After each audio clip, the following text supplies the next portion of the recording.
Hey there, Kirsten here. This is the Decision Ease podcast, and I might know what you're thinking. Kirsten, it's only September. Maybe your kids just went back to school. Maybe you just got back from vacation. Maybe you still have a vacation to go. And yet, here I am bringing up the holidays. What? I know. Here's what we're going to talk about today, though, because I want you to have the absolute best experience you can of the end of the year.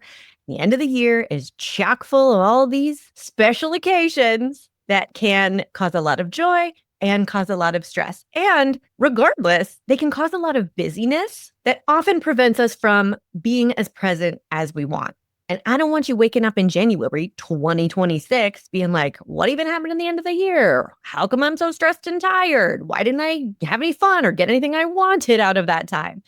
So I'm going to just talk about 3 tiny decisions, itty bitty little decisions that you can make today. Whether or not you're going back to school, you're going on a trip, just make these tiny decisions today so your holiday seasons, whatever your holidays may be, because if you don't know, my big one is Halloween in my family. I didn't make it up. It's from my childhood. My parents always took work off. It was a whole big thing. So whatever holiday seasons you have coming up, you're going to make 3 tiny decisions today that are going to mean you get to have a better time and less stress for those seasons. And we're going to talk about how you can expand on these decisions as you firm up your plans for holiday after holiday so that you have the best possible, least stressful experience. Sound good? And I should say before we get into the episode, these decisions are going to serve you for your whole life anywhere you want. So this is not holiday specific. So apply them as you will to anything with which they help. All right. Tiny decision number 1. I am not responsible for everything. Say it with me. Yes. You're going to decide this today. Okay. And here's why. You're going to have a lot of opportunities coming up in the next few months to take responsibility for a lot of things. And you know what? You don't have to. So deciding today, I am not responsible for everything, gives future you permission to reference this choice because they're going to have the opportunity to accept responsibility for somebody's good time, for somebody's good mood, for somebody's good response, for bad weather, for travel delays, for things happening that you don't like, that people don't like. You're going to have a lot of opportunities to accept responsibility for all those things. And you're going to remember, oh, you know what? That's right. I decided I'm not responsible for everything. Just decide today, maybe you can take this decision into the rest of your entire life forever, see what happens. But at least for the holiday season, right? Make this decision today and then make it easier as you make plans and encounter friction, challenges, obstacles. See how helpful this decision ends up being. Notice if you are a month from now trying to plan some holiday trip and somebody is just digging their heels in. They are like, I don't like this. I don't like anything that you're proposing. I'm offering no helpful solutions. I'm just going to grumble and throw a tantrum because I don't like anything that's happening. That's going to be your opportunity, my friend, to remember, oh, I don't have to take responsibility for this and your crappy attitude or what have you. If 2 months from now, somebody is pressuring you to do something with your precious time off that you don't want to do, but they're making it seem like you owe them and they're guilt tripping you a little bit, they're offering you the chance to take responsibility for satisfying their expectations. You're going to give yourself the chance to choose what you take responsibility for or not. I'm not saying it's wrong to meet people's expectations. We're just going for authentic, aligned decisions. And if it is in no way, shape, or form authentic and aligned for you to do everything that somebody else expects of you just to get them off your back, but it's nothing you want to do and would do otherwise, let's be choosy about what we take responsibility for this season. Okay? Let's try it. See what happens. Okay. Tiny decision number 2 that you're going to make today, right here, right now. It's okay for me to get what I want. I know we're being so selfish on the podcast today. This is a decision you're going to make today. You're just going to decide it's okay for me to get what I want. Also, if there is a strong argument against this in your mind, just the idea of it being okay that you get what you want, we need to talk about it. Because on paper, objectively, there's nothing inherently dangerous in it. There's nothing inherently argumentative or confronting. But sometimes we can have pretty strong reactions to this idea. Wait a minute, hold on. Okay, what are we talking about here? It's okay for me to always get what I want. It's okay for only me to get what I want, but nobody else. It's always okay for me to get what I want. Like, this is crazy. Let's dial it back. So just pay attention to how comfortable you are with this idea and see if you like that. I mean, hey, I'm not here to like change your mind about stuff you don't want to change your mind about. So if you don't like the idea of it being okay that you get what you want, well, it's probably not the podcast for you. If you are on board with that idea and you would like to feel more comfortable with it, here's a good place to start. Make the decision today, right now. It's okay for me to get what I want. Make sure you know what it means and what it doesn't mean. Because what it doesn't mean is all that crap that we just said. Nobody else can get what they want. I always have to get what I want. I'm only going to do what I want. Blah, blah, blah, blah, blah. We're not saying any of that. We are literally just saying it's okay. It's not selfish, dangerous, not okay. I'm unworthy. It's okay for me to get what I want. That way, you're planting the seed for future you to harvest, I guess, when they make their decisions about their holiday season. Because there's going to be something that you want, and you're going to have to make sure you get it. And I don't care if it is a diamond ring. I don't care if it is a day off. I don't care if it's visiting this one particular place in your hometown, because that's where you're traveling and that's where you want to go and you want to make sure you see that thing. I don't care if it's one thing you get what you want or if it's one thing a day that you are staunchly adamant about. Whatever else we do today, I'm getting what I want. You have to be able to put your foot down about this because listen, it is lovely when other people show up for us and support us. And it is lovely that you have done the work to put those people in your lives. And there's still only one you. And you have to be on your own team, no matter what, 24/7. Other people, it's great. Put them on your team. Love it. But just like we're not going to make ourselves responsible for everything on the planet, we can't make other people responsible for knowing what we want, giving us what we want, compromising on what they want so we can get a little bit more of what we want. You got to empower yourself to ask for or create or advocate for what you want. And it's really easy as the year kind of snowballs towards the finish line to just get caught up in managing things and planning things and like being very thoughtful and doing things that we genuinely want to do and putting a lot of resources, time and energy and money into other people and other things. And maybe there's a really busy work time for you, but you love it. So it's really good. We're not saying what you want has to compete with anything or displace anything even. We are saying we don't want you to get lost in the mix. We don't want you to get to the end of the year and be like, oh, that would have been nice if I actually like thought about this or done that thing or made time for that. But oh, well, didn't think about it. Right? We don't want you waking up in January, like we said, being like, what happened? So I just want you to make the tiny decision today. It's okay for me to get what I want because this is going to prime you to think about what you want in all the plans you make. And you're being proactive. You're asking the question, what do I want? Where do I want to sit on the plane? What time do I want to leave? What time do I not want to leave? Let's put you front and center of your holiday experience. It doesn't mean everybody else has to be in the background, but it means you don't have to stay in the background, right? Okay. Daily decision number 3, I will build in recovery time.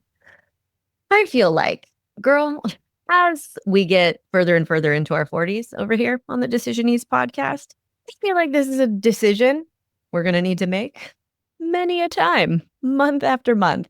I will build in recovery time is a decision you can make that accounts for you being a human person. And especially because I'm pretty sure I know you're a human person who is prone to push through, to like find your limits and then keep going, to go above and beyond. Because sometimes that's where we thrive and we're really good at it. And it's created a lot of success in our lives until now. So why stop? Which is fine. Like I said, I'm not going to talk you out of anything you don't want to be talked out of.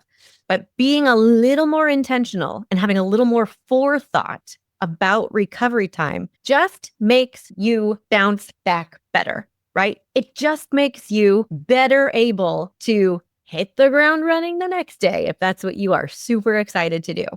What I want you to recognize about the end of the year, your holiday season, or whatever time of life you're going into right now, you have a battery.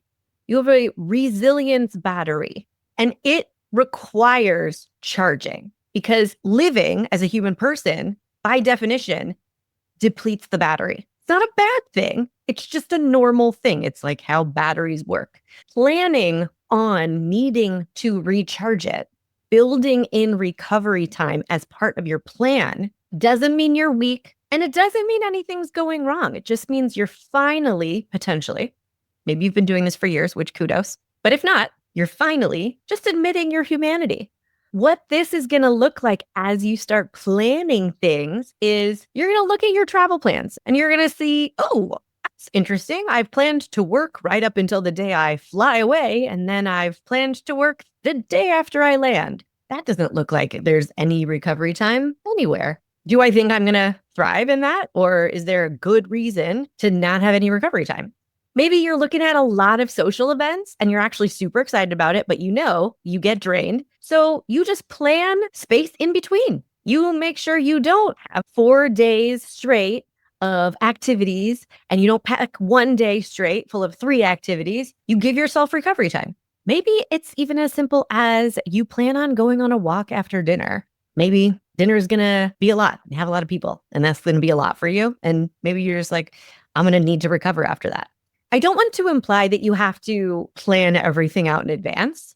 You don't need to be on the lookout for like, where am I going to get stressed or anxious or burned out? I mean, you can, but I'm encouraging you to make the decision now. I'm just going to build recovery time into all of the plans that I make because you deserve to feel good in your plans. And you also deserve to not feel good in your plans at the expense of your own health and longevity. And as with these other choices, I'm not responsible for everything. It's okay to get what I want. I will build in recovery time. See what impact it has later. See how it makes decisions easier going through this season. Everyone's going to have different responsibilities that they choose to accept. Everyone's going to have different things that they want, that they choose to prioritize and choose to ask for. And everyone's going to have different recovery. It's going to look different for everyone. There's no right or wrong or best answer. But I will tell you, if we can agree on any common denominator here, the winning strategy, if we're going to use that language, is going to be you have boundaries around responsibilities. It's going to be you do prioritize anything you want. It's going to be you do let yourself recover. How that looks, up to you. Everyone's different. But let's put these in the plan. And I'm just curious, what difference do you think that would make? You can use past experiences, other things that happened this year or past holiday seasons if you want to. If that's helpful, mine that for data. Where was I taking responsibility that I didn't need to? Great. We don't have to do that again. Where did I not let myself have what I want or not check what I wanted? Cool. Let's make sure we do it this time. What depleted me and where did I never let myself recover? What would have been nice? What would have felt good? And the great news is you're getting ahead of it because we're starting in September. We're starting early. We're making these decisions now, and they're just going to make every little decision in October and November and December that much easier for you to trust and for it to be aligned with what you actually want and value in your life. Yay. All right, if you want more tools like this, make sure if you haven't already gotten the 5 things clear-headed decision makers get right, get that downloadable. It is free. It's at kirstenparker.com/clear. We got to know what these people are doing right, and we got to steal it for ourselves. So every time somebody downloads this, they hear exactly what they need to hear that day. They hear, oh, yeah, this is how I'm complicating this decision. Permission not to do that anymore. It's delicious. So go get that. The other resource I have for you is the Decision Ease Essentials mini workshop. This is more nitty gritty. It's more like strategies and tools. It's a taste of the Decision Ease framework that I teach in the larger Decision Ease program. So if you are really like, I need to change these habits, I need something to do so that I can start deciding differently, clearing up my head, not overthink so much, not complicate things so much, get the mini workshop. It is jam-packed of implementable, doable, proven tools and strategies to make easier, faster decisions. You can get that at kirstenparker.com/essentials. And everything is linked in the show notes, including how we can work together. For the end of the year, I have, as of this recording, a couple of spots left for one-on-one coaching. You can always inquire about working together privately, or you can get on the wait list for the Decision Ease program. That's where we do the full, complete Decision Ease framework. We cover all of the bases of where do people complicate decisions? What are the habits that get in the way of you being able to feel clear, know what you want, know which decision is right, stop overthinking and second guessing it, make it and move on.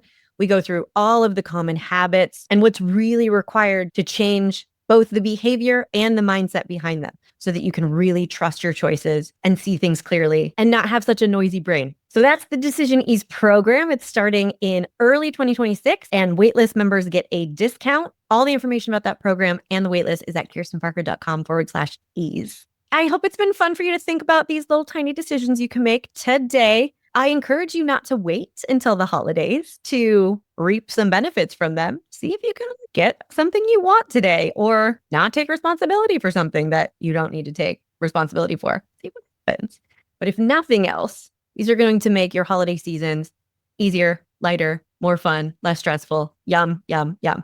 I can't wait. I hope you have a fabulous weekend. I'll talk to you soon. Hey, want to find out your decision style? Obviously, go take the decision style quiz. It's in the show notes and at kirstenparker.com/quiz. We all have our style when it comes to making decisions, but do you know how to use your default way of thinking to your advantage? Or do you mainly get stuck in the most annoying parts of overthinking and people pleasing? The decision style quiz has your answers, my friend. Take it right now at kirstenparker.com/quiz.